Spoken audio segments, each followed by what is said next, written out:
श्रीरामं श्रीरामं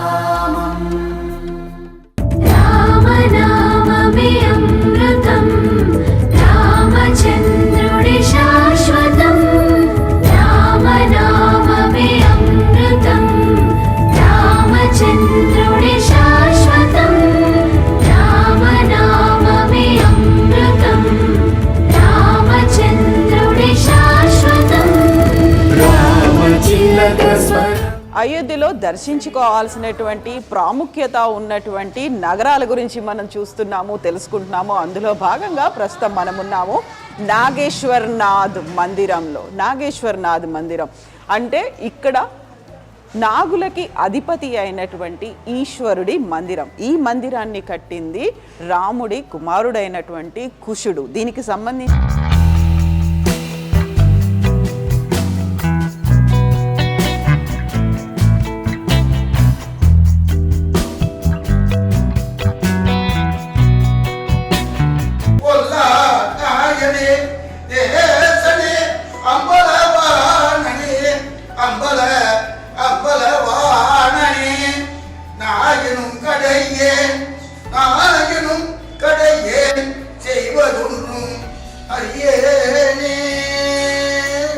నాగేశ్వర్నాథ్ మందిరం రాముడి కుమారుడు కుశుడు కట్టించినటువంటిది ఈ మందిరం. దీనికి సంబంధించినటువంటి పురాణ గాథ ఒకటి ఉంది.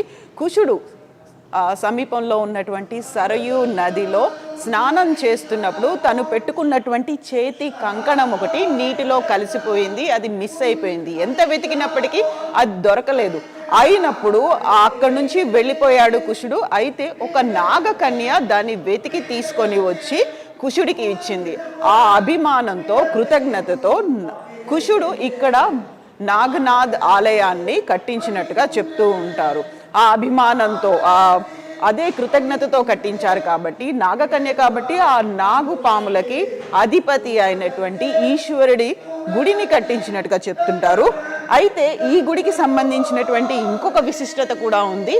అది విక్రమాదిత్యుడి కాలం వరకు కూడా చెక్కు చెదరకుండా ఉన్నటువంటి ఆలయం ఇది. ప్రధానంగా ఆ సమయంలో అయోధ్యలో కట్టినటువంటి వివిధ దేవాలయాలు అన్నీ కూడా డిఫరెంట్ రీజన్స్తో విధ్వంసం అయిపోయాయి, ఐదర్ అడవులతో కప్పివేయబడ్డాయి.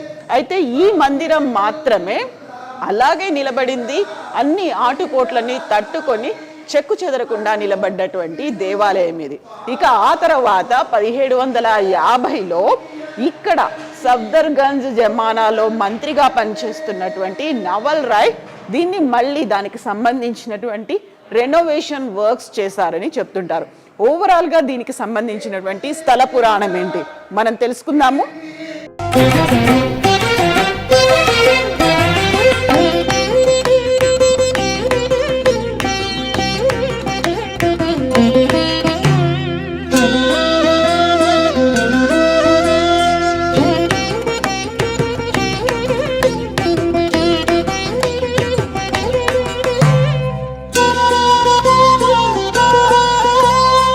నాగేశ్వర్నాథ్ దేవాలయం ఇన్సైడ్ గర్భగుడిలో ఉన్నాము. ఇదే కుశుడు ప్రతిష్ఠించినటువంటి విగ్రహం. ఇక్కడ నాగేశ్వర్నాథ్ అంటే నాగులకి అధిపతి. అందుకే మనకి ఇక్కడ శివలింగం కింద ఉన్నటువంటి బేస్ అంతా నాగ సర్పాలతో నిండినట్టుగా కనిపిస్తుంది. దానికి సంబంధించినటువంటి పురాణాల గాథ ఎలా ఉంది అనేది మనతో పాటుగా ఉన్నారు పండిత్ ఆనంద్ ద్వివేది గారు.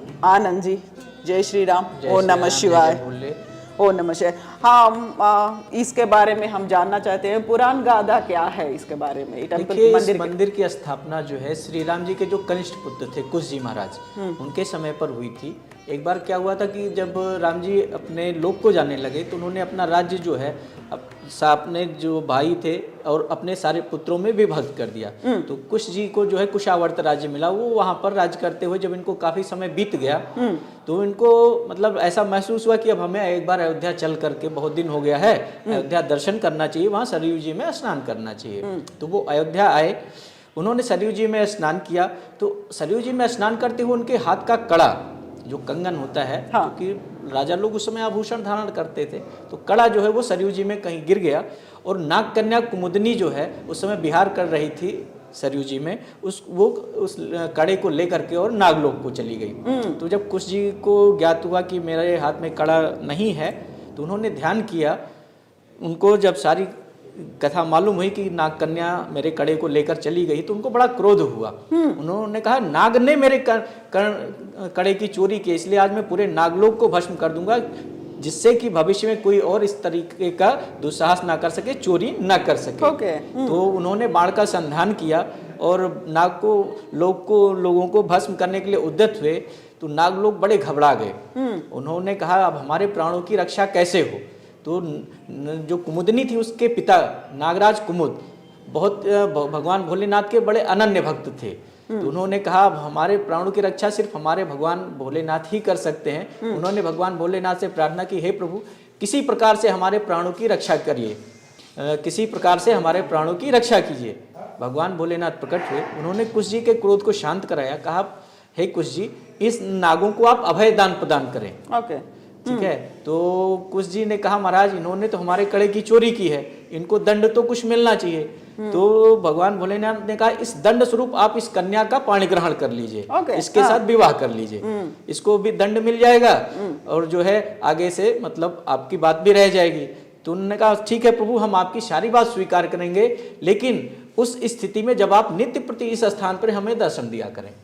तो तब से भगवान भोलेनाथ अपने भक्तों के कल्याणार्थ इस स्थान पर विराजमान हैं और कुश जी को दिए हुए वचन के अनुसार नित्य प्रति यहाँ पर दर्शन होता है।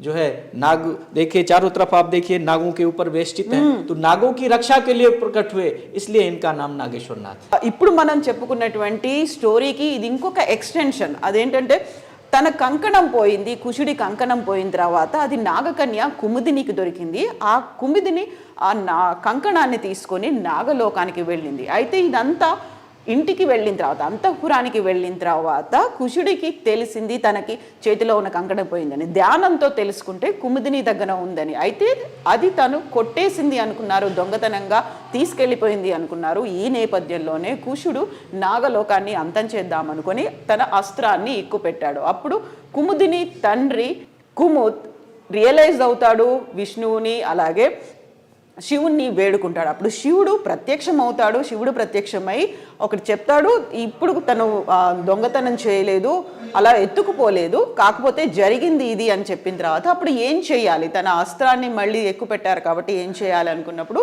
శివుడు తన్ని పెళ్ళాడమని కోరుతాడు కుముదిని. అయితే అక్కడ మాత్రం కుశుడు ఒక కండిషన్ పెడతారు. సో మీరు ఇక్కడ వచ్చినట్టయితే, ఇక్కడ మీరు ఉన్నట్టయితే, ఈ ప్రాంతంలో మీరు వెలిసినట్టయితే నేను కుముదిని పెళ్ళాడతానని చెప్తారు. ఆ నేపథ్యంలోనే శివుడు ఇక్కడ వెలిసారని, అందుకే నాగేశ్వరనాథ్ అనే ఒక పేరు వచ్చిందని. तो इस गाथा के साथ एक और हिस्टोरिक रिप्रेजेंटेशन भी है ना, राजा विक्रमादित्य के साथ और नवल राय जी के साथ भी है ना। जी जी।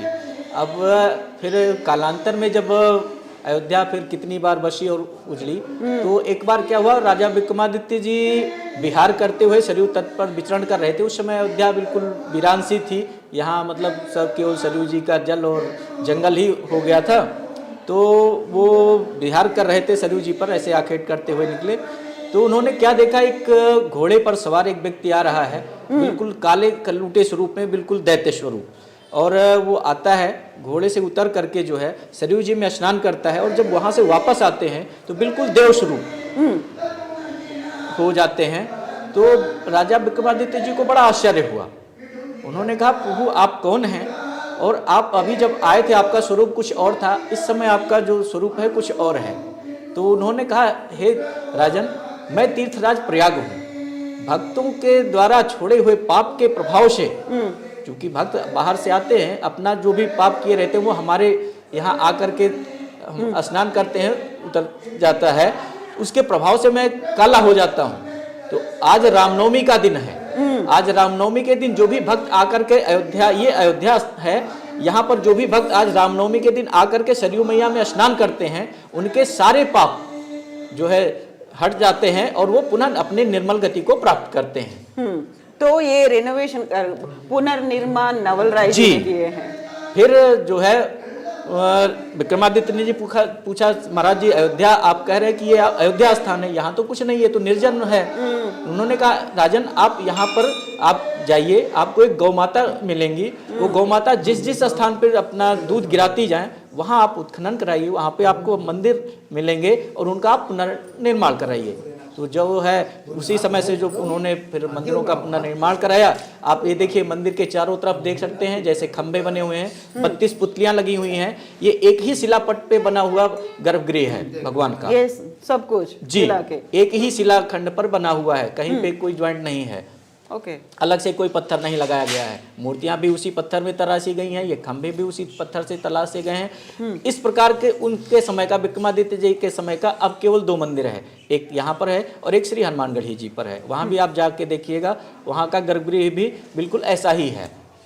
तीसरा श्री राम जन्मभूमि का था, वो तो बाबर ने जो है विदीर्ण कर दिया था उस समय।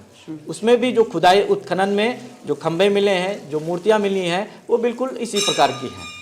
तो हमने सुने हैं कि यहाँ पर रामनवमी के साथ शिवरात्रि भी मनाते हैं। जो मुख्य पर्व जो है इस मंदिर का, वो जो है महाशिवरात्रि है। जी, भगवान महाशिवरात्रि तो भगवान भोलेनाथ को समर्पित है, वो तो पूरे देश क्या पूरे विश्व के मंदिरों में जो है मनाई जाती है। जय श्री राम। जय श्री राम, जय Bholenath. Thank you so much Anand ji, thank you.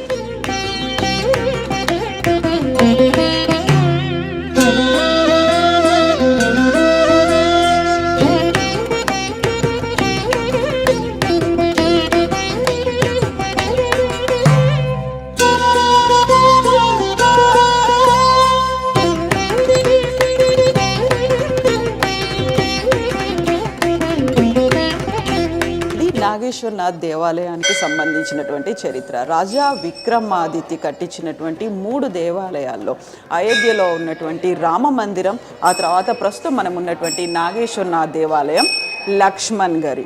అయితే ఆ తర్వాత దండయాత్రలు కావచ్చు, వివిధ కారణాల వల్ల అక్కడ రామ మందిర నిర్మాణం అనేది, అంటే రామ మందిరాన్ని అక్కడ కూల్చేశారు. చివరికి గట్టిగా నిలిచినవి నాగేశ్వరనాథ్ దేవాలయం, లక్ష్మణ్ గారి. సో ఆ తర్వాత దీన్ని రినోవేషన్ అనేది నవల్ రాయ్ చేశారు 1750లో. ఇప్పుడు మనం చూస్తున్నటువంటి ఈ నిర్మాణం అంతా, ఇంక్లూడింగ్ లోపల ఉన్నటువంటి స్ట్రక్చరు, కన్స్ట్రక్షన్, ఇవన్నీ కూడా ఒక ఏకశిలతోనే జరిగినట్టుగా చెప్తున్నారు పండిత్ ఆనంద్ జీ. ఇక్కడ ఓవరాల్గా మనం చూస్తున్నటువంటి బ్యాక్ సైడ్ నిర్మాణం అంతా కూడా ఏకశిలతోనే జరిగినట్టుగా చెప్తున్నారు. ఒకే ఒక కొండని తొలిచి కట్టినటువంటి నిర్మాణంగా. అయోధ్యకి వచ్చినటువంటి భక్తులు ఎవరైనా దర్శనం చేసుకోవాలి అనుకుంటే నాగేశ్వరనాథ్ దేవాలయం అయోధ్యకి రామ మందిరానికి అతి సమీపంలోనే ఉంది. సరయూ నది ఒడ్డున ఉంది. ఇక్కడ ఘాట్లు కూడా ఉన్నాయి. నది స్నానం చేసి దర్శనం కూడా చేసుకునే అవకాశం ఉంటుంది. ఇక్కడ రామ్ నవమితో పాటుగా శివరాత్రి ఉత్సవాలను కూడా పెద్ద ఎత్తున నిర్వహిస్తూ ఉంటారు. శ్రీరామ